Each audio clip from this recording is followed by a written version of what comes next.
अच्छा जी, अब हम देखते हैं, ये ग्लॉसरी है जी फर्स्ट चैप्टर की। ठीक है, इसमें आप वेरी फर्स्ट जो वर्ड देख रहे हैं ये एंसेस्टर का है। ठीक है, एंसेस्टर। एंसेस्टर जो है ये आबाओ अजदाद को कहते हैं, वालिद, दादा, उसका वालिद। ठीक है, अच्छा जी। डेस्टिट्यूट जो है ये कहते हैं विद नो मनी और पोजेशंस, जिसके पास कोई पैसे या जायदाद ना हो। और इसका वेरी पुअर और नीडी ये आ चुके हैं पहले, तो आपने फोकस रखना है कि डेस्टिट्यूट का सिनोनिम वेरी पुअर, पुअर भी आया है, वेरी पुअर भी हो सकता है और नीडी भी हो सकता है। एक्विटेबल का फेयर है, फॉर्म का डेफिनेट भी आया है, परसिस्टेंट भी आया है। फो एनिमी को कहते हैं। इंटरसीड, इंटरवीन, दखल देना। मैग्नीट्यूड, इम्पोर्टेंस और इफ़ेक्ट। ओ इंडेट टू, ममनून होना, एहसानमंद होना, मकरूज़ होना। रिवेंज, इंतकाम को कहते हैं। वेंजेंस भी इसका हो सकता है और इवेंज भी हो सकता है। ठीक है, और seek, to get, to find. ठीक है जी। और देखिए इसका थोड़ा सा यहाँ लुक देखें अगर आप, कि एंसेस्टर जो है इसका four father, destitute very poor, equitable का फेयर भी है, जस्ट भी है और राइट भी है, ये तीनों आ चुके हैं सिनोनिम।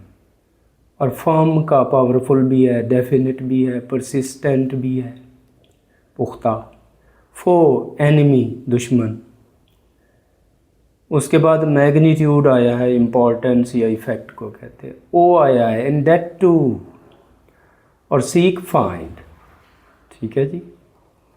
इसके अलावा ये देखिए वोकैबलरी की ये एक्टिविटी है, बुक खोल कर बैठा करें। ये एक्टिविटी में आप मॉडल देख रहे हैं, ये अल्फाज जो है इनके भी सिनोनिम बताने हैं। अब आप मॉडल देख रहे हैं, इसका एग्जाम्पल, मिसाल, नमूना आ चुका है। फिर आगे आप सरमन देख रहे हैं, खुतबा, एड्रेस आ चुका है। कमांडमेंट, ऑर्डर, डिक्टेट, हुक्म। और उसके बाद नीचे प्रोक्लेम्ड, अनाउंस्ड, ये पहले एग्जाम्स में आ चुके हैं। ठीक है, तो इन पर फोकस करना है आपने। इसके बाद आप देखें बी एक्टिविटी है, वोकैबलरी की बी एक्टिविटी है। Choose the appropriate synonym of the following words. दर्ज अल्फाज दिए गए हैं, इनके सिनोनिम बताने हैं। देखें पहला है एक्विटेबल, एक्विटेबल। मुनसिफाना, आदलाना, फेयर, जस्ट, ये दोनों ठीक है। ठीक है, उसके बाद है एंसेस्टर, ऊपर हम पढ़ चुके हैं, आबाओ अजदाद। तो इसका चूँकि सिनोनिम हमसे पूछा जा रहा है तो फोर फादर, इसका सिनोनिम है फोर फादर। इसके बाद देखें जी है फो, फो दुश्मन को कहते हैं। रिलेटिव, रिश्तेदार हो गया। एनिमी, दुश्मन हो गया। फ्रेंड, दोस्त हो गया। तो अगर सिनोनिम पूछा जाए तो फो एनिमी, और अगर एंटोनिम पूछा जाए, जैसे कि वह पूछा गया है, तो फिर फ्रेंड। ठीक है, कॉशियस रहा करें, देखा करें। फो आ गया तो फ़ौरन एनिमी पे निशान नहीं लगाना, देखना है whether they are asking about synonym और एंटोनिम। ठीक है, तो सिनोनिम पूछे फो का तो एनिमी, और एंटोनिम पूछे तो फ्रेंड। इसी तरह फॉर्म है, पावरफुल। ठीक है, ग्लोरियस है, शानदार। अब लस्ट्रस का मतलब होता है शाइनिंग। स्प्लेंडेड माने शानदार, तो ग्लोरियस का सिनोनिम पूछा जाए तो स्प्लेंडेड होगा। और फैब्यूलस का मतलब होता है लेजेंडरी, मन गढ़ंत, इनक्रेडिबल, नाकाबिल यकीन जो बात होती है। ठीक है, तो ग्लोरियस का सिनोनिम है स्प्लेंडेड। और एक दफ़ा उन्होंने ऑर्डिनरी, आम, मामूली दे दिया, तो अगर ग्लोरियस का एंटोनिम पूछें तो फिर ऑर्डिनरी हो सकता है। अच्छा जी, अब नेक्स्ट एक्टिविटी देखें जी, ग्रामर की है। कंक्रीट नाउन्स, ठीक है, कंक्रीट नाउन्स और एब्स्ट्रैक्ट नाउन। देखिए कंक्रीट नाउन या मटेरियल नाउन वो नाउन होता है जो कुछ मैस रखता है, वज़न होता है, कमियत होती है, ठीक है, नज़र आता है। अगर हम इन दोनों के दरमियान डिफरेंस देखें ना कि कंक्रीट नाउन कौन से हैं और एब्स्ट्रैक्ट नाउन कौन से हैं, तो याद रखिए जो नज़र आएगा वो कंक्रीट होगा, जो नहीं नज़र आएगा वो एब्स्ट्रैक्ट होगा, ठीक है। जो नज़र आएगा वो कंक्रीट होगा, फादर, सन, ये दोनों कंक्रीट है। और एब्स्ट्रैक्ट माने जो नज़र ना आए, जैसे एक्विटी, मसावात, इंसाफ, जस्टिस, इंसाफ, ठीक है। तो ये दोनों के दरमियान ये कई दफ़ा सेंटेंस ये भी दिया गया है, ये भी दिया गया है। अब इसमें फादर और सन अंडरलाइन है और पूछा जाए तो underline word is a noun, तो आप कहेंगे कंक्रीट नाउन। और अगर पूछा जाए एक्विटी और जस्टिस में ये सेंटेंस दे दिया जाए और पूछा जाए ये कौन सा नाउन है, तो एब्स्ट्रैक्ट कहना है। अच्छा, बाज़ औक़ात ये पूरा सेंटेंस नहीं दिया जाता, सिर्फ पूछा जाता है एक्विटी इज़, तो बताना है एब्स्ट्रैक्ट। सिर्फ जस्टिस तो एब्स्ट्रैक्ट, ठीक है। इसके अलावा देखिए मिल्क एक दफ़ा पूछा गया है, मदर पूछा गया है, तो ये दोनों एब्स्ट्रैक्ट कंक्रीट नाउन है। इसी तरह पेशेंस, सब्र है, जस्टिस, इंसाफ, ब्रेवरी, बहादुरी, ये नज़र नहीं आते, तो ये एब्स्ट्रैक्ट नाउन है।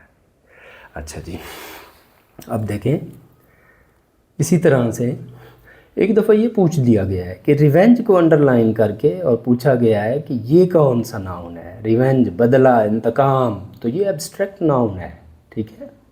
अब देखें जी 3 दफ़ा ये सेंटेंस दिया गया, ही ड्रिंक्स मिल्क, मिल्क कौन सा नाउन है, ठीक है। तो नज़र आता है तो कंक्रीट है, नहीं नज़र आता तो एब्स्ट्रैक्ट है। Mother is the real face of God, अब मादा 2 दफ़ा दिया गया है जी, मदर कौन सा नाउन है, तो कंक्रीट नाउन है, ठीक है। अच्छा, इसी तरह पेशेंस दिया गया है, सब्र नहीं नज़र आता, रुथलेसनेस, लापरवाही नहीं नज़र आती, ठीक है। तो उसके बाद आ जाएं जी, ये देखें कि अगर अब आपको समझ आ गई है कि कंक्रीट नाउन कौन से हैं और एब्स्ट्रैक्ट कौन से हैं, तो ये एक्टिविटी है, आइडेंटिफाई, पहचान करें। वेदर आया कि ईच अंडरलाइन वर्ड, हर लाइन वाला लफ्ज़ जो है इज़ अ कंक्रीट और एन एब्स्ट्रैक्ट नाउन। अब आपने बताना है जी, she puts in much effort, कोशिश, हाँ जी कंक्रीट है या एब्स्ट्रैक्ट है, एब्स्ट्रैक्ट। स्टडीज़, पढ़ाई, ठीक है, एब्स्ट्रैक्ट, ये दोनों एब्स्ट्रैक्ट नाउन है। अच्छा जी, उसके बाद देखें जी सेकंड सेंटेंस है, they recommended him for his justice and truthfulness, justice, इंसाफ, नज़र आता है जी, एब्स्ट्रैक्ट नाउन है। ट्रूथफुलनेस, सच्चाई, एब्स्ट्रैक्ट नाउन है। Keeps the balls in the basket, balls नज़र आती हैं जी, तो कौन सा नाउन है, ठीक है। बास्केट, टोकरी, नज़र आती है। अच्छा जी, ट्रेडर, ताजिर, और ट्रस्ट, भरोसा, ताजिर कौन सा नाउन है जी, ठीक है। तो एक है कंक्रीट, बॉल्स कंक्रीट है, बास्केट कंक्रीट है, ट्रेडर, ताजिर कंक्रीट है, ट्रस्ट, भरोसा नज़र नहीं आता, एब्स्ट्रैक्ट है। कस्टमर्स, गाहक नज़र आते हैं, कंक्रीट है। He did not take good care, एहतियात नज़र नहीं आती, एब्स्ट्रैक्ट नाउन है। पेट, पालतू जानवर, नज़र आता है, तो ये कंक्रीट नाउन है। तो इस तरह से जो भी आपको दिया जाए आपने ये देखना है, नज़र आता है तो कंक्रीट नाउन है, नहीं नज़र आता तो एब्स्ट्रैक्ट नाउन। जी देखें जी, अब नेक्स्ट है हमारी बी एक्टिविटी, चूज़, चुनें। वेदर आया कि ईच सेंटेंस, हर जुमला, नीड्स, तकाजा करता है, मुतालबा करता है, एन इनडेफिनेट आर्टिकल, एक गैर वाज़े आर्टिकल ए या एन का, अ डेफिनेट आर्टिकल दा, एक वाज़े आर्टिकल दा का, और नो आर्टिकल या किसी भी आर्टिकल का मुतालबा नहीं करता। देखें ये सेंटेंसेस दिए गए हैं, ठीक है, ये 10 सेंटेंसेस दिए गए हैं। इनमें जगह जो खाली हैं इनमें या तो इनडेफिनेट आर्टिकल ए एन लगाना है या डेफिनेट आर्टिकल दा लगाना है या कोई आर्टिकल भी नहीं लगेगा। अब हम देखते हैं कि indefinite article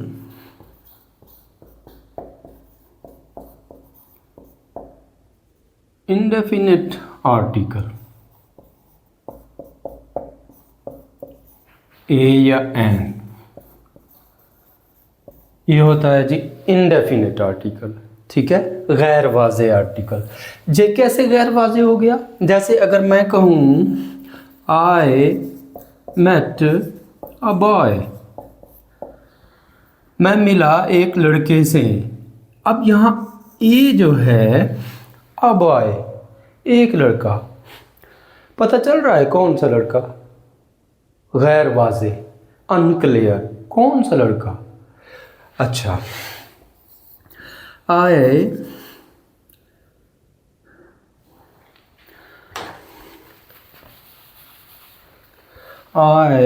saw an elephant। अब देखिए, मैंने एक हाथी देखा। एन एलिफेंट, एक हाथी। अब एन यहाँ क्या बता रहा है? कौन सा हाथी? तो इनको ए एन को इंडेफिनिट इसलिए कहा जाता है कि ये गैर वाज़े बात करते हैं। ठीक है, जबकि दा जो है ये बिल्कुल क्लियर हमें बताता है। और याद रखिएगा, जब भी किसी सेंटेंस में दा लगता है उसके बाद आगे उस चीज़ की वजाहत ज़रूर आती है। जैसे I met the boy who stole my pen।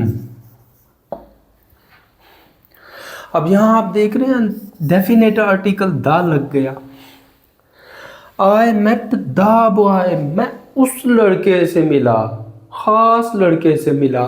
कौन सा? हु स्टोल माई पेन, जिसने मेरा पेन चुराया था। तो यहाँ हु स्टोल माई पेन, ये सारी की सारी वजाहत है दा की। तो जब भी दा लगता है किसी चीज़ को ख़ास बना देता है और फिर आगे उसकी वजाहत भी आती है। ये पॉइंट भी आपने याद रखना है। ठीक है, अच्छा जी, अगर वजाहत आगे आ रही होगी तो दा लगेगा। अनक्लियर बात होगी, ठीक है, कोई ख़ास चीज़ नहीं होगी तो फिर आ या एन लगेगा। और एक और ग्रामर का रूल है, इसको तो जहन में बिठा लें। ठीक है, वो रूल क्या है? A an is always used.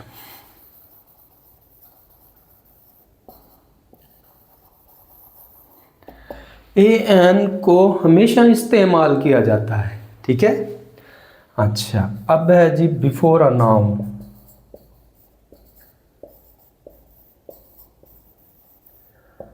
किसी भी नाउन से पहले ए एन को ज़रूर इस्तेमाल किया जाता है। किसी भी नाउन से पहले, इसम अगर कोई आ जाएगा तो उससे पहले ए या एन ज़रूर लगेगा, लेकिन दो शराइत के साथ, विच इज़, अब दो शर्तें होंगी। नंबर 1 सिंगुलर, जो वाहिद होगा कोई भी नाउन, उससे पहले ए या एन लगेगा, लेकिन दो शर्तें हैं कि वो इस्म या वो नाउन जो है वो वाहिद होना चाहिए, और नंबर 2 काउंटेबल, गिना जा सके।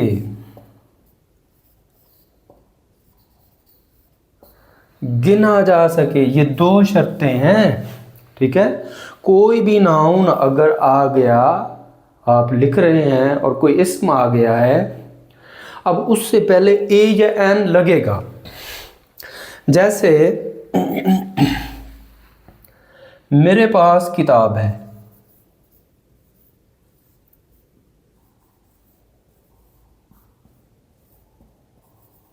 मेरे पास किताब है। I have book. अब ये सेंटेंस हमने लिखा, जैसे ही बुक लिखा, ये तो नाउन है, ये तो नाउन है, बुक तो नाउन है। अब फौरन जहन में ये रूल आ जाए कि कोई भी नाउन आ गया है उससे पहले ए या एन लगेगा, लेकिन शर्त क्या है कि ये नाउन वाहिद है, एक है, यस बुक इज वन, और दूसरा काउंटेबल है कि गिना जा सकता है, एक किताब, दो किताबें, तीन किताबें, गिना जा सकता है। दोनों शर्तें पूरी हो गई। अब इस नाउन से पहले ए या एन लगेगा। अच्छा, अब हमारे पास ये सवाल आ गया कि ए लगेगा कि एन लगेगा। ठीक है, देखिए, अगर नाउन जब हम बोलेंगे, जब हम नाउन को बोलेंगे, अगर वो बोलने में शुरू हो अलिफ से तो एन लगेगा। अलिफ के अलावा बाकी किसी भी आवाज़ से शुरू होगा तो ए लगेगा। ठीक है, अब यहाँ बुक है, अलिफ से शुरू हो रहा है, नहीं, तो आ लगेगा। I have a book. तो जब भी आप लिख रहे हो, कोई इसम आ जाए, किसी शख्स, जगह या चीज़ का नाम आ जाए, ठीक है, मैन आ जाए, बॉय आ जाए, ठीक है, और वो फिर वाहिद भी हो और गिना भी जा सके, तो उससे पहले ए या एन लगेगा। अच्छा, अब बुक को हमने बोला बुक, ये बे की आवाज़ से शुरू, और लिफ से नहीं, तो ए लगेगा। I have a pen, pen पे से शुरू हो रहा है, ए लगेगा। ठीक है, अच्छा, अब देखिए, आई हैव, मेरे पास छतरी है। अब देखें जी, आई हैव अम्ब्रेला, मेरे पास छतरी है, अम्ब्रेला अलिफ से शुरू हो गया, अलिफ से, तो I have an umbrella, I have an umbrella. I have an ink pot, ink pot, ठीक है। आई सा एन एलिफेंट, एलिफेंट अलिफ से, इंक पॉट अलिफ से, ठीक है, अम्ब्रेला अलिफ से। बोलने में याद रखिएगा, कहीं पर रूल लिखा होता है कि जी अगर वाउल आ जाए, ए ई आई ओ यू आ जाए तो फिर एन लगेगा, नहीं, ऐसे नहीं। अगर बोलने में अलिफ से शुरू होगा तो जैसे ही इज MA,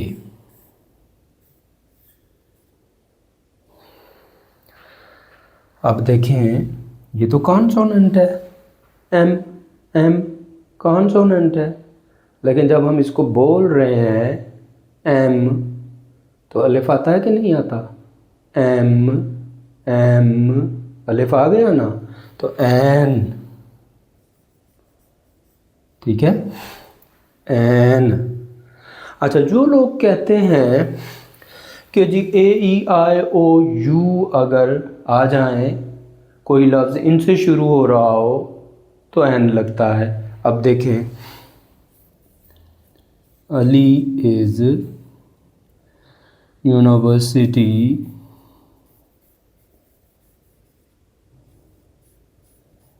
स्टूडेंट,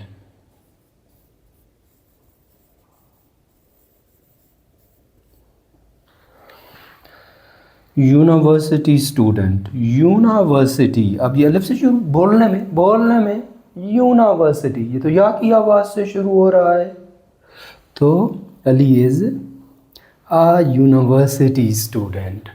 तो लिखने में वाउल आना ज़रूरी नहीं है, बोलने में लफ्ज़ अगर अलिफ से शुरू होगा तो एन लगेगा। ठीक हो गया जी। अच्छा, अब ये आपको समझ में आ गया, ए एन इंडेफिनिट आर्टिकल है, जहाँ दा आएगा ख़ास चीज़ होगी, फिर आगे उसकी वजाहत भी होगी कौन सी ख़ास चीज़, ठीक है। और ए एन लगेगा हर नाउन से पहले, वाहिद भी हो और गिना भी जा सके।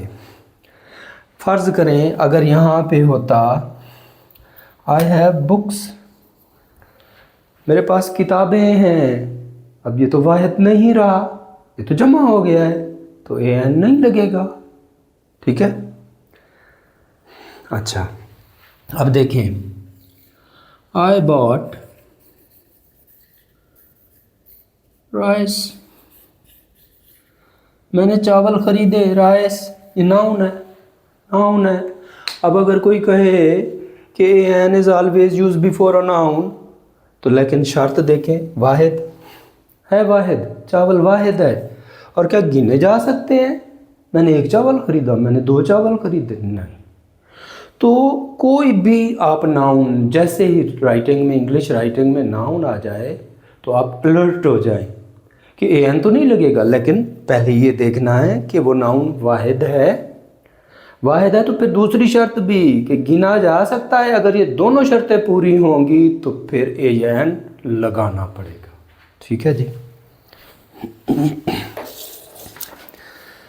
अच्छा जी, अब हम देखते हैं जी,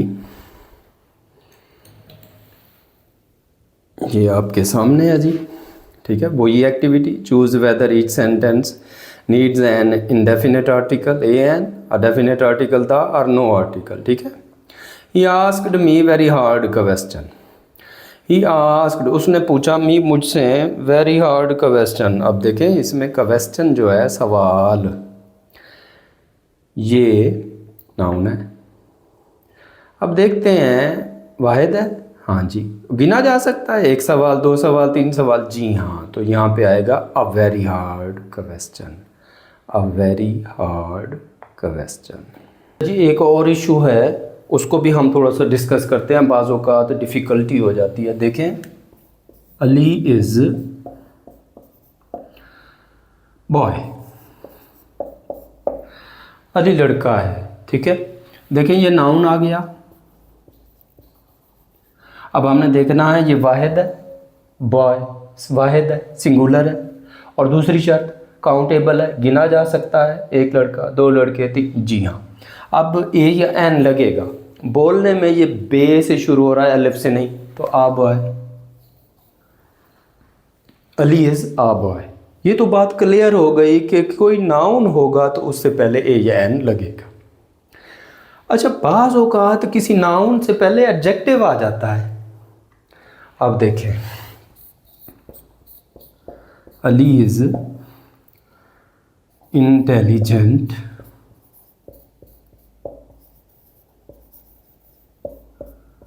बॉय।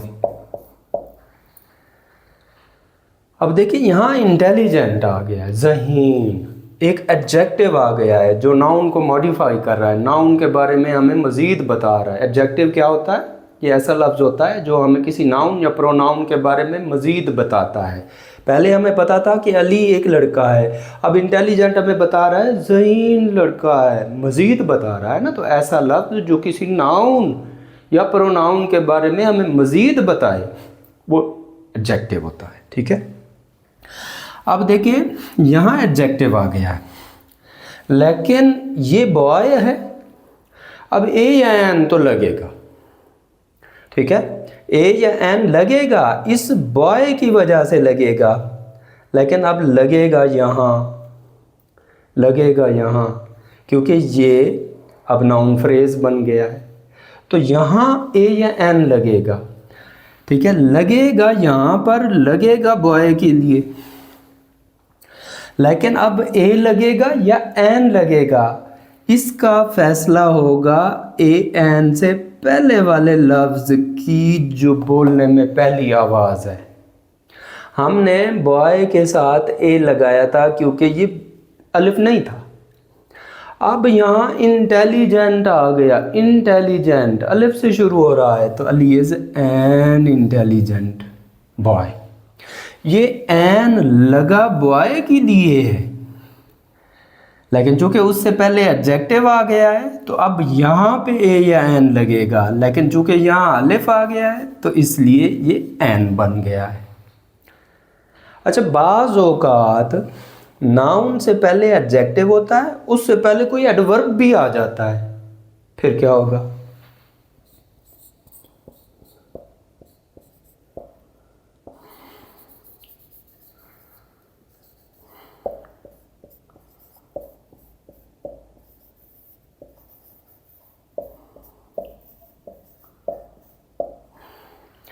अब देखें जी, हमारा नाउन तो ये है, उससे पहले एडजेक्टिव है, उससे पहले एडवर्ब आ गया है। एडवर्ब क्या होता है? जो किसी वर्ब के बारे में मज़ीद बताए, किसी एडजेक्टिव के बारे में मज़ीद बताए, या किसी और एडवर्ब के बारे में मज़ीद बताए। आगे एडवर्ब आएगा तो उसमें हम इसको देखेंगे, ठीक है। लेकिन अब यहाँ ये देखें कि अब यहाँ पे ए या एन लगना है। क्यों? बॉय के लिए ए या एन लगना है। अब ये जो है ये नाउन फ्रेज है, वेरी इंटेलिजेंट बॉय, ठीक है। ये भी इसी को मॉडिफाई कर रहा है, ये भी इसी को कर रहा है। तो अब यहाँ ए या एन लगेगा। हमने बॉय से पहले ए लगाया क्योंकि ये बे की आवाज़ थी, अलिफ नहीं थी। इंटेलिजेंट से पहले हमने एन लगाया क्योंकि ये अलिफ की आवाज़ थी।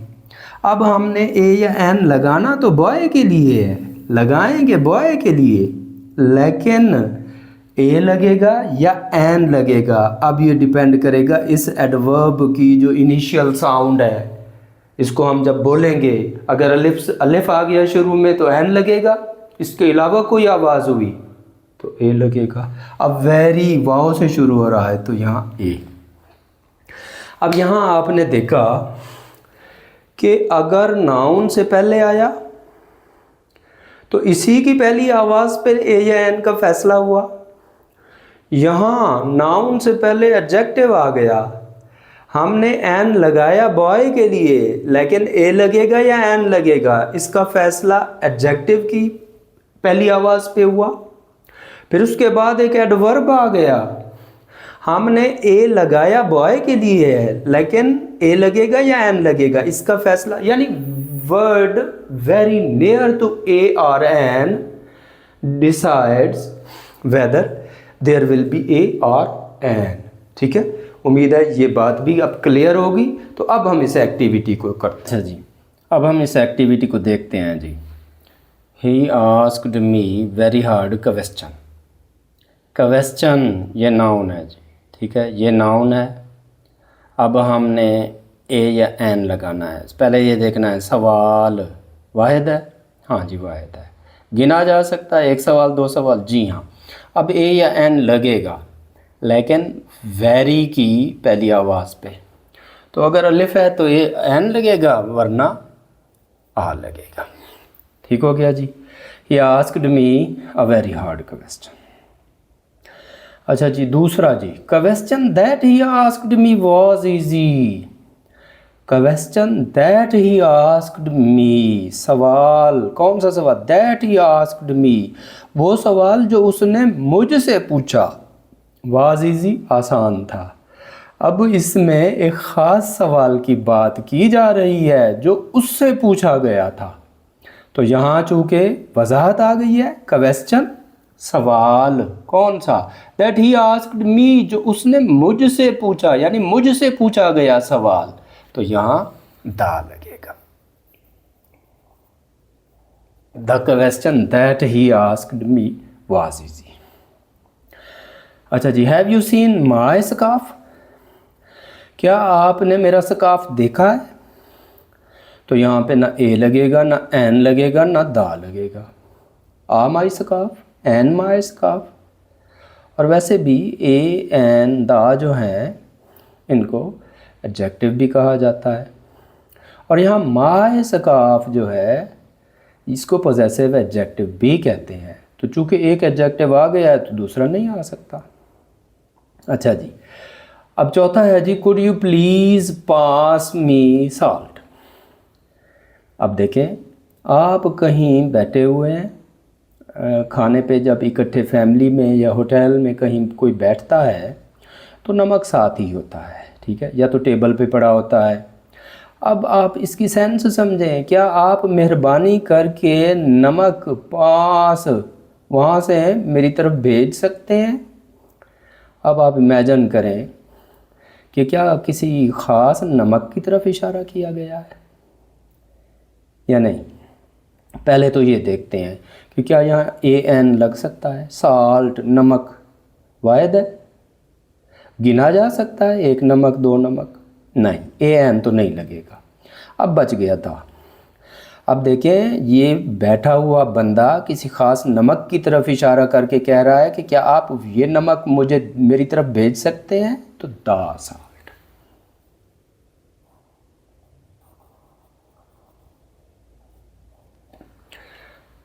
अच्छा जी, उसके बाद है is there good restaurant around here. फ़र्ज़ करें आप किसी दूसरे शहर चले गए हैं और ये सवाल आप किसी से पूछते हैं कि क्या यहाँ कोई अच्छा सा रेस्टोरेंट या रेस्तरां है जहाँ खाना खाया जा सके। तो रेस्टोरेंट क्या होता है? जहाँ खाना दस्तयाब हो, और होटल क्या होता है? जहाँ रिहाइश भी हो। तो अब आप किसी से पूछ रहे हैं कि क्या यहाँ कोई अच्छा रेस्टोरेंट है, तो कोई ख़ास रेस्टोरेंट पूछ रहे हैं या कोई भी अच्छा सा रेस्टोरेंट पूछ रहे हैं। Is there a good restaurant around here, कि कोई एक ख़ास नहीं, कोई एक रेस्टोरेंट जो है ये नाउन है, इससे पहले ए या एन लगेगा। अब गुड है तो आ, is there a good restaurant around here. उसके बाद है जी restaurant that my friend owns is very good. Restaurant, वो restaurant that my friend owns, जिसका मालिक मेरा दोस्त है। अब एक ख़ास रेस्तोरां की बात हो रही है जिसका मालिक उसका दोस्त है। ख़ास रेस्तोरां जिसका मालिक उसका दोस्त है, बहुत अच्छा है, तो द रेस्टोरेंट।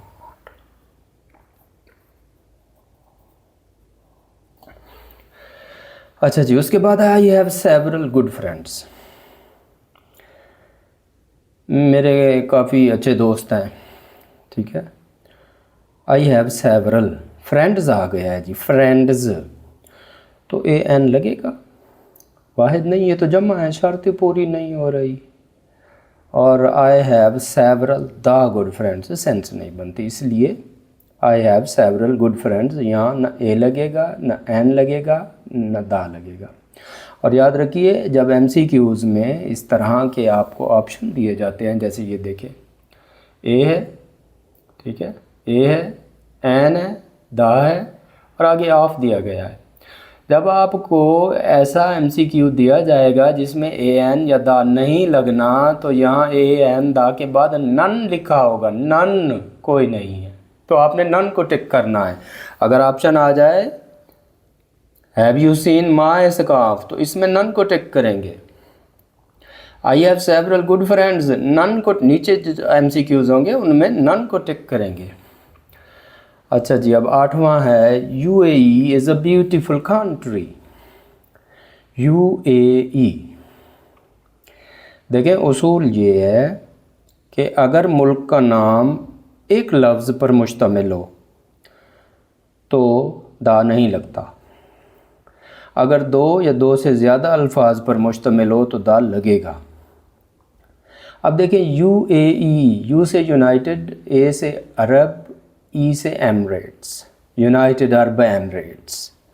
अब ये मुल्क 3 अल्फाज पर मुश्तमिल है, ठीक है, शॉर्ट फॉर्म दी गई है, लेकिन यहाँ द लगेगा। अगर होता पाकिस्तान तो सवाल ही पैदा नहीं होता, इंडिया नहीं।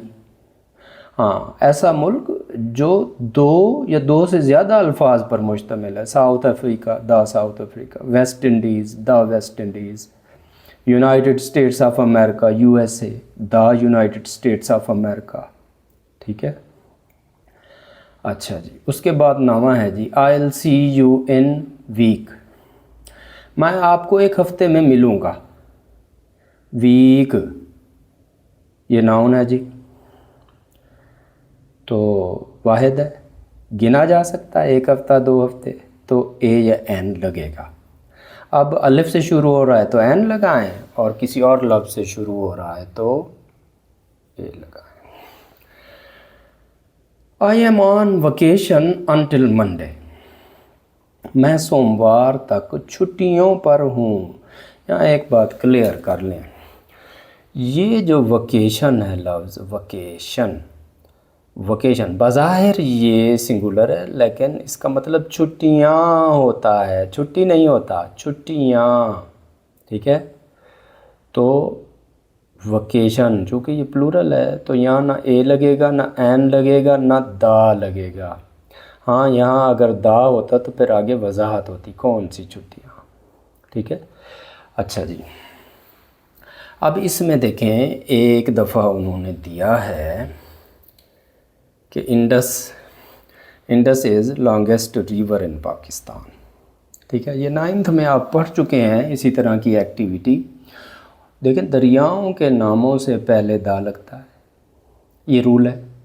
तो यहाँ दा इंडस इज़, फिर उसके बाद है लॉन्गेस्ट, लॉन्ग, लॉन्गर, लॉन्गेस्ट।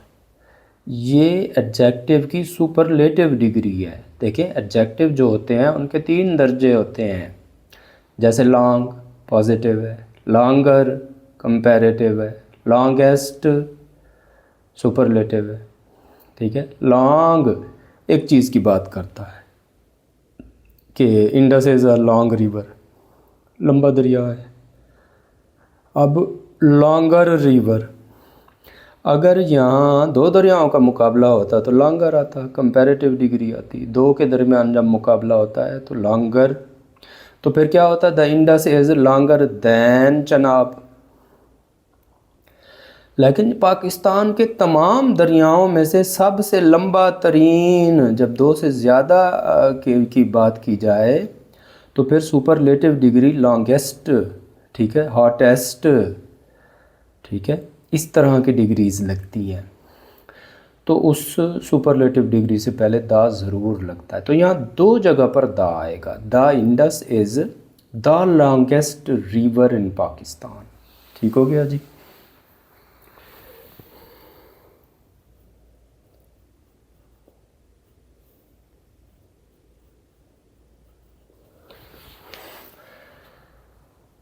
जी, तो ये एक्टिविटी हमारी ख़त्म हो गई जी। अच्छा, उसके बाद आप देख रहे हैं जी, अगली एक्टिविटी हमारी आ गई नाउन फ्रेज़ की।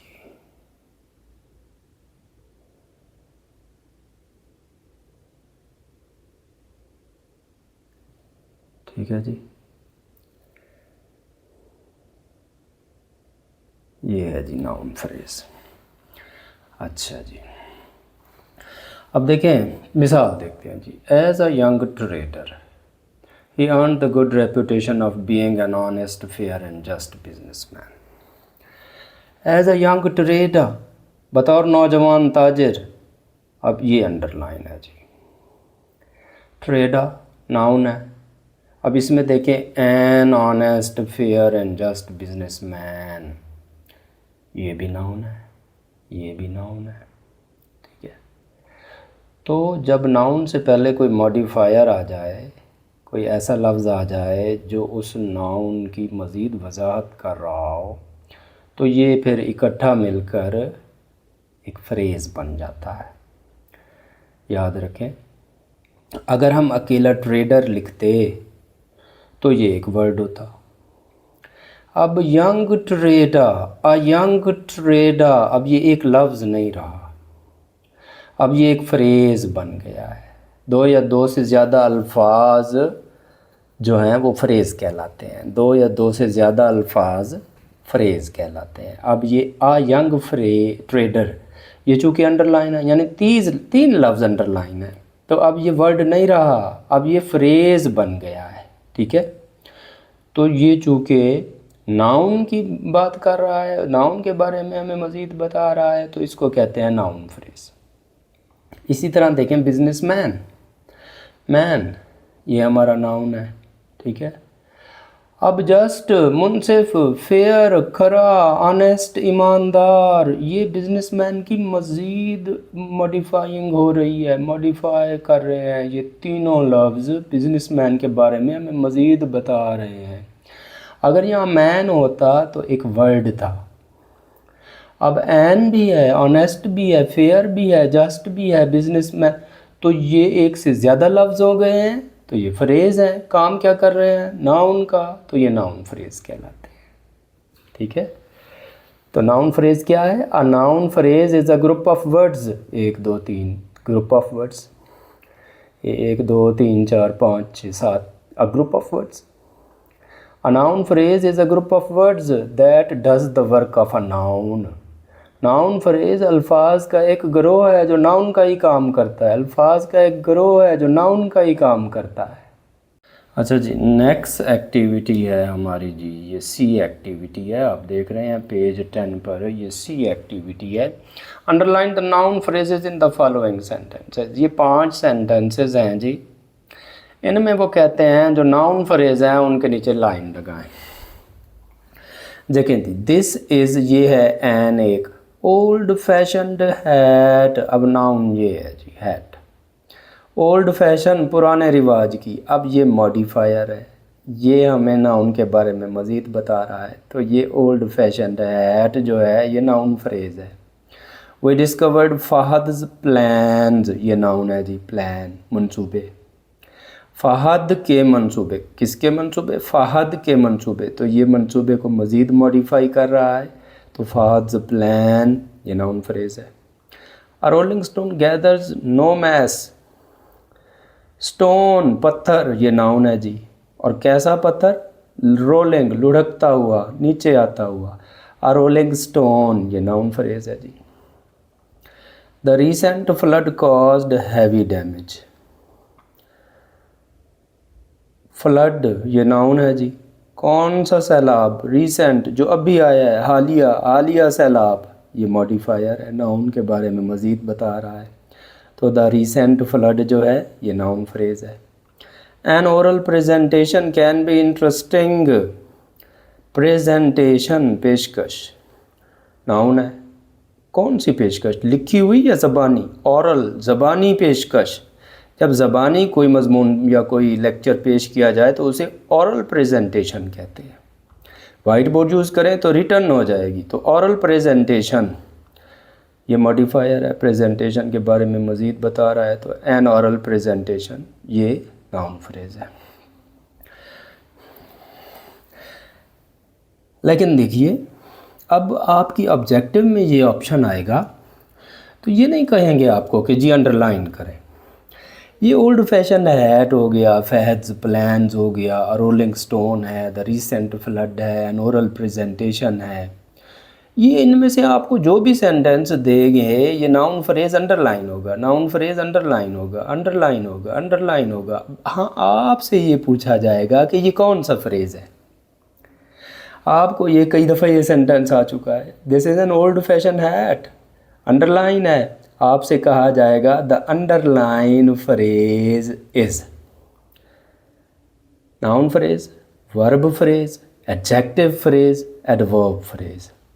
तो आपने बस ये याद रखना है, ओल्ड फैशन है, नाउन है, उसको मॉडिफाई किया जा रहा है, नाउन है, मॉडिफाई किया जा रहा है, नाउन है, मॉडिफाई किया जा रहा है, नाउन है, मॉडिफाई किया जा रहा है। तो ये ओल्ड फैशन हैट अगर अंडरलाइन होगा तो आप नाउन फ्रेज को टिक करेंगे। फहद्स प्लान्स होगा तो नाउन फ्रेज को टिक करेंगे। रोलिंग स्टोन होगा तो noun phrase, recent flood, oral, तो ये सारे नाउन फ्रेजेस हैं।